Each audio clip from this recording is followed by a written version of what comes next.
প্ৰত্যেকজনে সাংঘাতিক চকত আছোঁ আচলতে।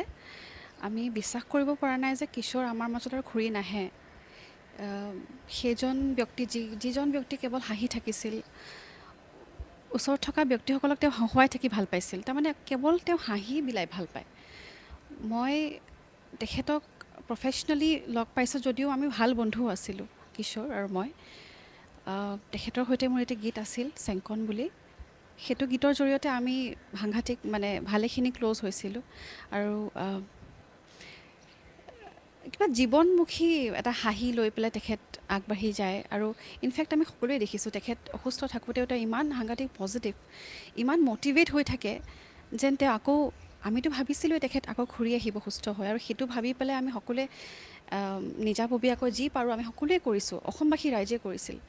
এটাই কামনা কৰিছিল যে নেদেখাজনে, যদিও পচিবিলিটি ডক্টৰে কোৱা মতে তেনেই কম আছিল, তথাপিও আমি ভাবিছিলোঁ, বিশ্বাস কৰিছিলোঁ তেওঁ সুস্থ হৈ আকৌ আমাৰ মাজত ঘূৰি আহিব। কিন্তু আজি খবৰটোৱে আমাক মৰ্মাহত কৰিছে। আৰু কি ক'ম, তেখেত এগৰাকী দক্ষ অভিনেতা, লগতে নৃত্যশিল্পী।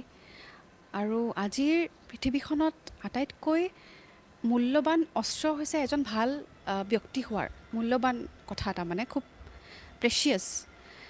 নাপায় সেইটো, বিচাৰি নাপায়। কিন্তু তেখেত এগৰাকী ভাল ব্যক্তি আছিল, ভাল ব্যক্তিত্বৰ তেখেত এগৰাকী আছিল। ক'বলৈ অকণমান টান হৈছে আচলতে। আৰু কি ক'ম,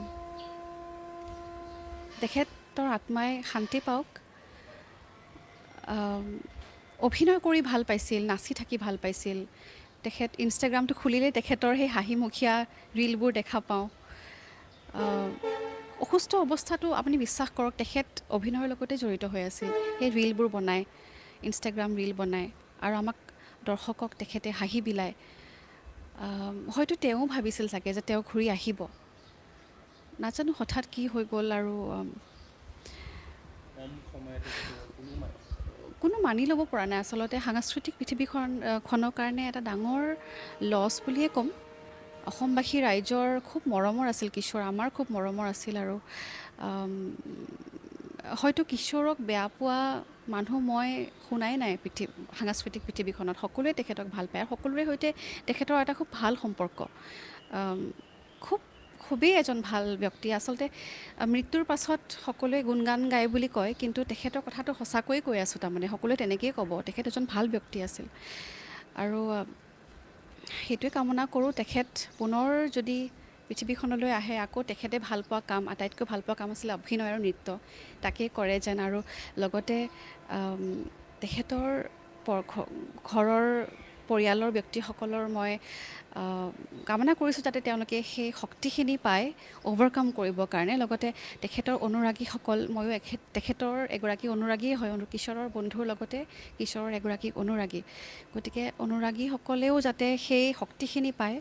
আমাক আচলতে সময় লাগিব, এই কথাটো মই খুব সহজভাৱে ল'ব পৰা নাই। আৰু বহুত কষ্ট দিছে কিশোৰৰ এই খবৰটোৱে। আৰু মই এতিয়ালৈকে চোৱা নাই, তেখেতৰ এখন চিনেমা ৰিলিজ হোৱা বুলি আমি সকলোৱে গমেই পাইছোঁ। সেই কথাটো আচলতে খুবেই এটা খুব আইৰনিকেল কথা এটা যে তেখেতৰ চিনেমা ৰিলিজ হৈছে, তেখেত অসুস্থ হৈ তাত পৰি আছে। তেখেতৰ বাইট এটা দেখিছিলোঁ মই, হয়তো টাইমেটোতে দেখিছিলোঁ নেকি।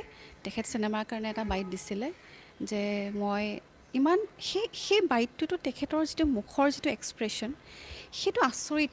যে মই অতি সোনকালে ৰাইজ গৈ আছোঁ, আপোনালোকে চিনেমাখন চাব, মোৰ খুব বেয়া লাগিছে, মই আপোনালোকৰ লগত থাকিব পৰা নাই। তেখেতৰ মুখত যেন সেই অসুস্থতাৰ কোনো চাইনে নাই। তেখেত ইমান এটা পজিটিভ ৱেত, এটা কি বুলি ক'ম, এটা ষ্ট্ৰং হৈ পেলাই তেখেতে যিখিনি কথা ডেলিভাৰ কৰিছিলে বাইটটোত, সেইটো দেখি পেলাই মই অলপ আগতে চাই আছিলোঁ। সেইটো দেখিও মই অকণমান আচৰিতে হ'লোঁ যে ভগৱানৰ কি ধৰণৰ এইবিলাক আচলতে জাষ্টিছ বুলিয়ে ক'ম বা কিয়ে ক'ম, উপায় নাই, নিয়তিৰ কথা। আৰু আমাৰ তাতে কাৰো হাত নাথাকে। তেখেতৰ আত্মাৰ চিৰশান্তি লাভ কামনা কৰিছোঁ।